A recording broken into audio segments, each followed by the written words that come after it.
Namaskar again. More rules of the mind. So, the mind, as we've already learned, works by repetition. So, as we can see here, imagination is more powerful than knowledge when dealing with your own mind or the mind of others. No matter what, when a person has a fixed idea in their mind, you're not going to change that idea. No matter what you do, you can use all the logic in the world, you can use all the proof that you want, but this person has imagined their situation, and that's their situation, and they're going to hold on to it. And so will your subconscious mind. Now, think about this, okay?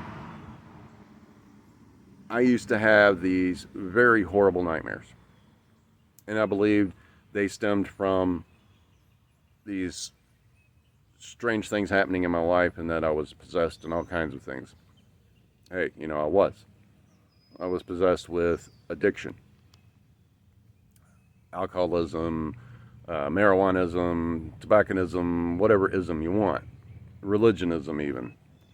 So all of these things I kept imagining were happening, and nobody could prove to me that they weren't. And so I drank more and I smoked more in order to make sure that the only dreams that came through were dreams that had true messages.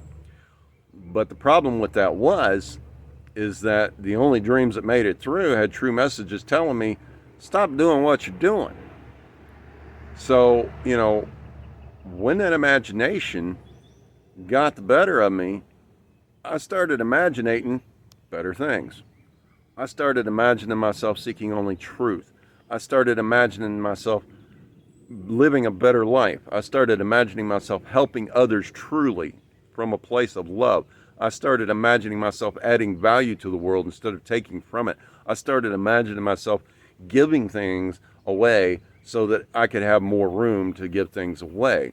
I started imagining myself receiving things so that I could give them away. And the thing about it is, when I started doing that, when I changed what I was imagining, what I was imagining changed me.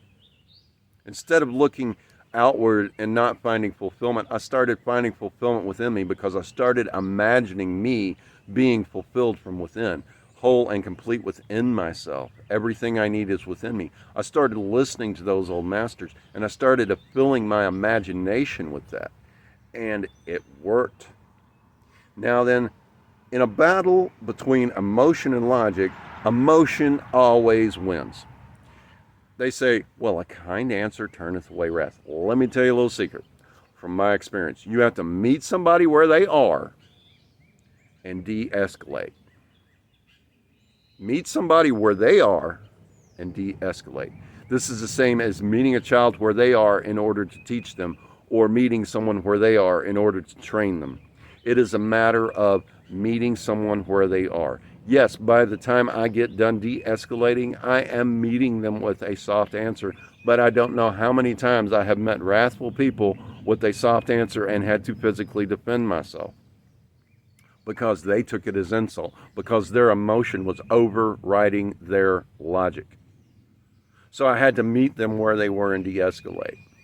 So that's one of the little things that our imagination will lie to us about, because someone's imagination said at some time, a soft answer turneth away wrath. Well, no, it don't.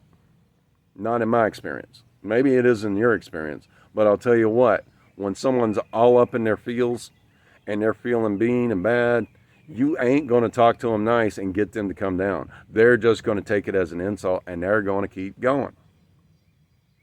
So, your mind always does what it thinks you want it to do. This sucks.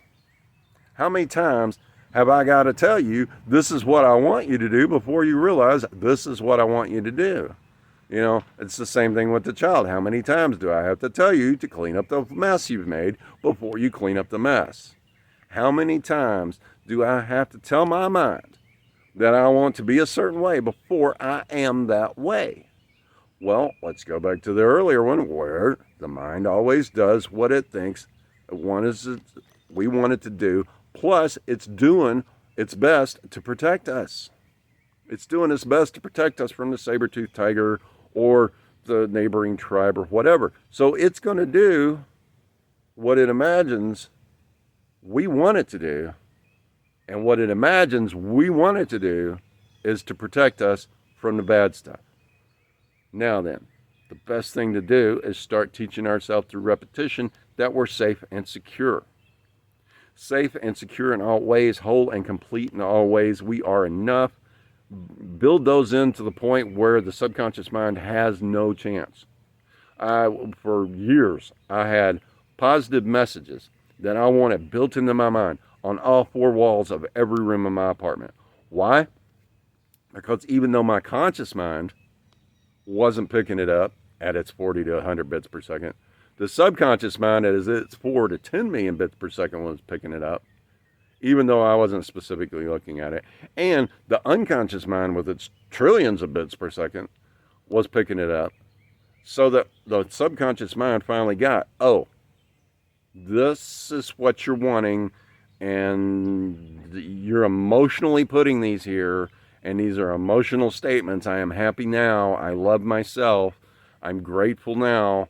These are emotional statements. Okay, we'll let your emotion override your logic, and the logic says this sign doesn't make any difference, but the emotion says, hey, that emotional statement is there. I'm going to let it pick it up. So, it always does what you think it wants to do.